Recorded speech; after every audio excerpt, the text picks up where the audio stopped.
And every day, I practice martial arts. Watch out! I was listening to the Joe Rogan podcast recently, and he had GSP on. And if you guys haven't heard that one, I know like some of our audience are really into Kung Fu, they're really into Bruce Lee, they're into this, they're not, some of them are not into the the MMA. Yeah. And they tend to not like it at all. And like I get it, but there is obviously some crossover there. Like I'm a huge MMA fan. I love martial arts sports, and which is why when people criticize traditional Chinese Kung Fu, and I agree with most of those criticisms. But I'm a Kung Fu guy, but I'm not necessarily a Kung Fu guy like the other Kung Fu people are. Like I'm a huge MMA fan. Cool Kung Fu guy. No, other Kung Fu guys are cool, but a lot of Kung Fu guys are really very stuck in there's a logical fallacy called no true Scotsman. All right. And it's like, break that down. Which is basically, the reason why you haven't seen some Kung Fu guy go in there and just wipe everyone out in UFC is because there haven't been any real Kung Fu guys who've challenged any MMA guys. Or there's this one real Kung Fu guy living on a mountain somewhere, and if that guy just strolled in, he'd knock out everyone. Would know, He'd knock out them all one by one. Every single fight, he would just knock them out. He would take all the fights and knock them out, right? You have a lot of that in Chinese Kung Fu, where there's a certain religiosity about the beliefs in the methods and stuff, which are based on a lot of old folk tales and things like that, right? And a lot of this stuff, because I love Chinese Kung Fu as an art form, as a physical art form, and I believe that Wing Chun, along with some other Chinese Kung Fu styles, Southern Mantis, even certain elements of Choy Lei Fut, I think are very practical for modern day fighting. It's just that certain aspects about the way they teach it need to be upgraded, including Wing Chun. And self-defense is a totally different realm than fighting in the ring with someone else. Totally different. And I don't mean because the problem is I'm the one Kung Fu guy that doesn't use the same argument that all the other Kung Fu guys do, right? They go, well, in MMA or in sport fighting or in ring fighting, you can't gouge the guy's eyes out. You can't kick him in the balls. You can't use your twisting dragon technique to rip his throat out and then show it to him before he dies, right? And then they go, so if you take away all those techniques, then I can't, then you're taking away my Kung Fu and I'm not able to do it, right? And there's a very, very small percentage of that which is mildly true if the person who's using them is also well-trained as a martial artist, right? You can't imagine that you're someone who just shows up to a martial arts school twice a week just for fun, like a casual person. No, we're not talking about your hardcore student.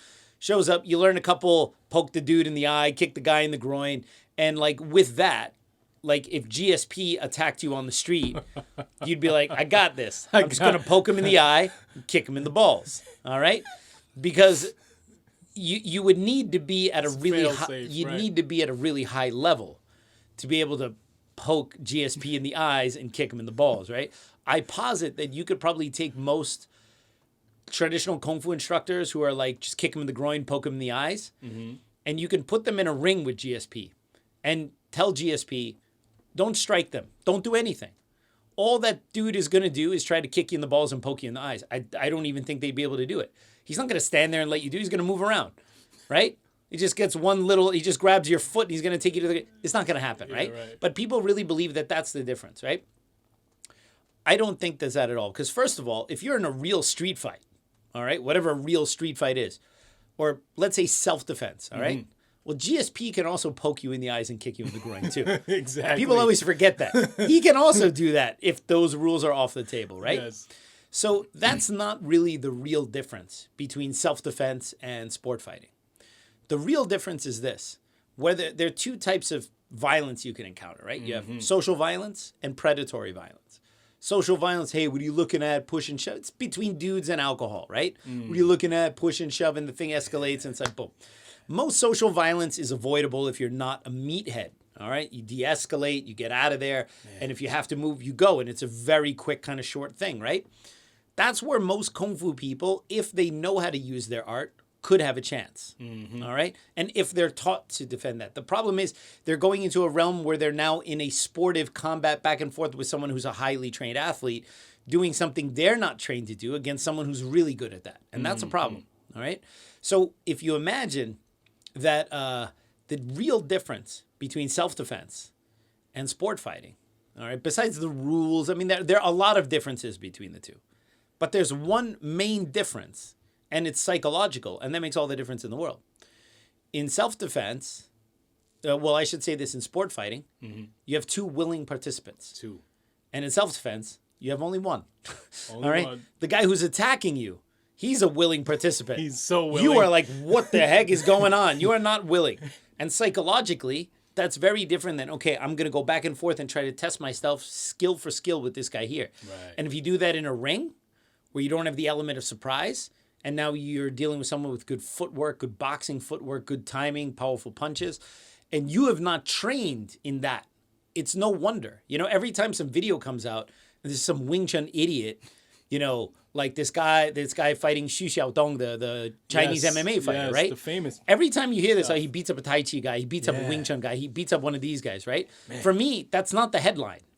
The headline is semi-professional fighter beats up rank amateur. Okay? It doesn't matter that guy was a Tai Chi guy. It doesn't matter that guy was a Wing Chun guy. And I'm not saying that apologetically to apologize, like I'm a Wing Chun guy. I'm not saying that. It says you have someone who's a semi-professional fighter fighting people who probably don't even have one single ring fight, right? But you would have the same problem. Bums. You would have the same problem if you had a semi-professional boxer fighting someone who's not professional at all in boxing. You would have the same outcome. The problem is that some of these martial art guys are the poster boys for the Dunning-Kruger effect, and they really believe that they can actually go in there and do something, right?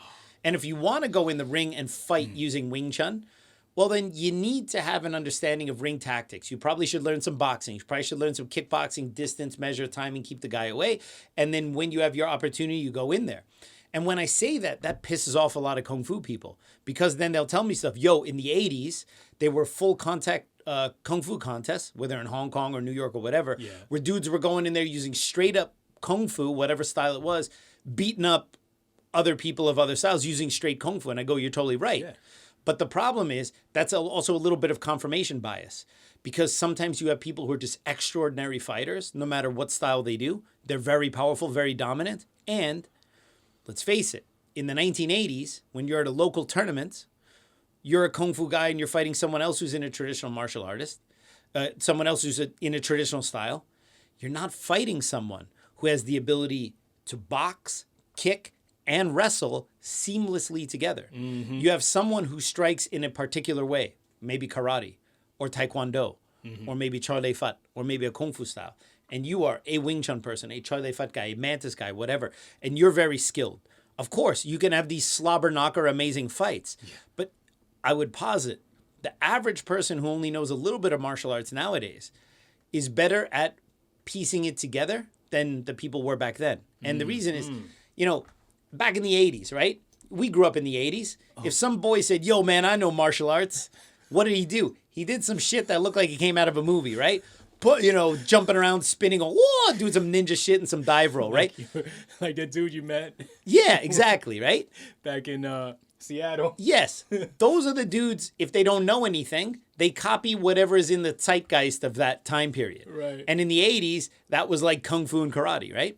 Nowadays, the dude doesn't know anything. What does he do? He throws some jabs and fakes a takedown. Yeah. All right? Because now the dudes who don't know anything, they are copying MMA as the template. Yes. So even the know-nothing dudes know something about, like, how fights go. That it's not just decided on the feet or with kicks or with punches, right? So everything's evolved, right? So when I talk about these things, man, people get pissed. But anyway, aren't we supposed to be talking about Bruce Lee? Bruce Lee, we got to go into this. Watch